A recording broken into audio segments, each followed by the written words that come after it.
Hi, Harrison here, and today I thought it would be useful to talk about plectrums, because which plectrum you use for your guitar makes a big difference in terms of the overall sound you get, but also how it feels to play. I've tried hundreds over the years, and I thought I would try and help people find their own sort of personal favourites. So plectrums vary in size and shape and the material they are made out of. And all of those can make a big difference as to how they feel. If we can compare these four very quickly, these are the most common shapes of plectrum you'll often come across. The classic plectrum shape is what I recommend you get used to first, because these are most common and a great all-rounder. The Jazz 3s are smaller, and although they're great for precise lead work on electric, they are a little bit harder to use if you're just starting off. Although some players get great results with them, I've never been able to get along with shark fin plectrums, and I definitely say start with something else first. Finally, for acoustic work, I really love larger triangular shaped plectrums that are quite traditional. And if you've only ever played with a traditional shaped plectrum, it's definitely worth trying something like this. Now, some people will say, oh, it's just a lump of plastic, you use whatever's lying around. But if you think about how much a violin player is willing to play for a bow, compared to the cost of a guitar that might cost several £1000s, even a high quality plectrum is a relatively inexpensive way to get the guitar sounding better or more like how you want it to sound. I have different plectrums for different jobs, but I thought I might talk about a few of my favourites and why I think they're particularly useful.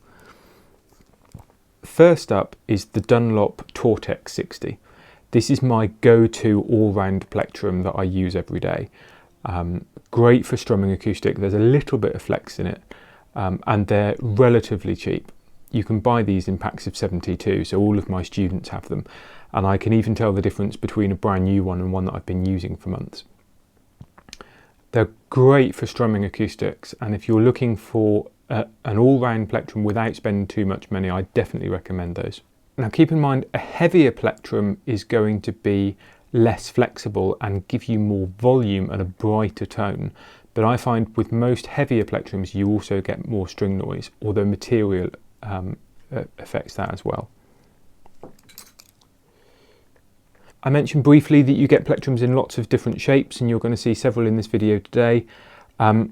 You'll commonly see these referred to as shark fins for obvious reasons. Personally, I can't play them, although I've got friends that swear by them. And that's why having such a range and trying out different shapes and sizes to find what works for you is so important. Something that's relatively new to me is the Dunlop PrimeTone. Now these are a little bit more expensive. They work out about £2 each as opposed to, I don't know, 60p for the Dunlops. And it's hard to explain why these feel a little bit better than anything else I've played. But I know a lot of people are really enjoying them at the moment, and since I've had them for the last couple of weeks, I really can't put them down. This is an 88, which is a thicker gauge than I'm used to using, and yet they feel great, particularly on electric.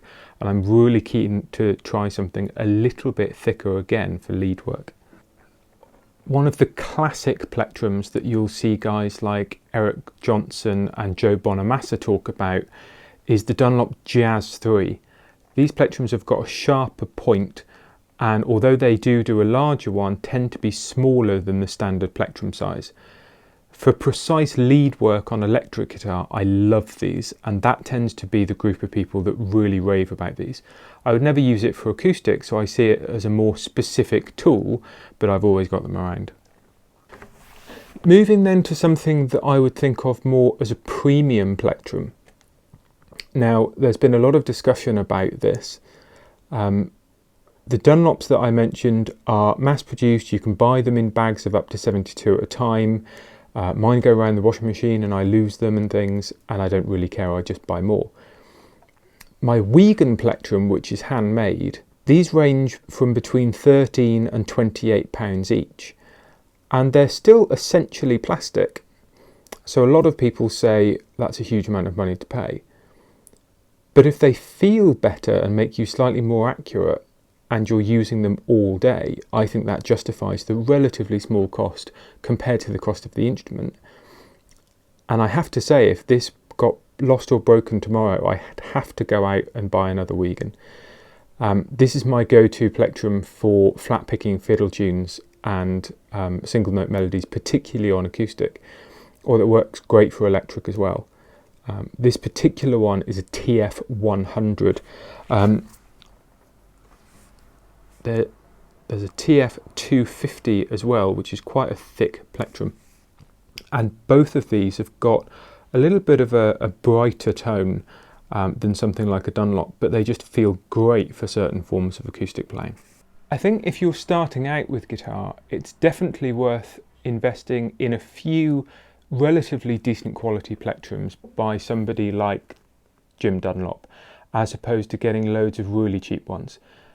In my experience, the difference between very cheap plectrums and Dunlops is just as significant as moving from a Dunlop plectrum like a PrimeTone up to a really expensive plectrum like a Wegen.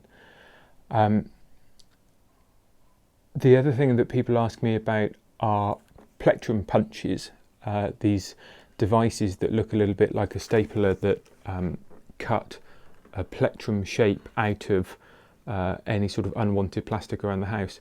I've very kindly been given these in the past, and I never managed to find anything in the house that gave a satisfying result compared to buying a plectrum for as little as 50p. It's definitely worth experimenting with different sizes, shapes and gauges to find what suits you, because it is a very personal thing. If you've done a little bit of experimentation with other plectrum companies and you've been considering buying a premium plectrum, a few names to consider. My Wegens I've had for years now, and I wouldn't be without them. I've heard great things about Red Better plectrums, and the one I had, although I lost it years ago, was great, but I wore it down in a relatively short space of time. I'm really curious to try a blue chip plectrum. They've got rave reviews by players such as Chris Thiele and Brian Sutton amongst others, and that's probably going to be my next purchase. Maybe we'll do an update video to this. They are expensive at £38 each, but I think they're well worth investigating. If you've got any questions about plectrums, please post them in the comments below and look out for more videos that we do.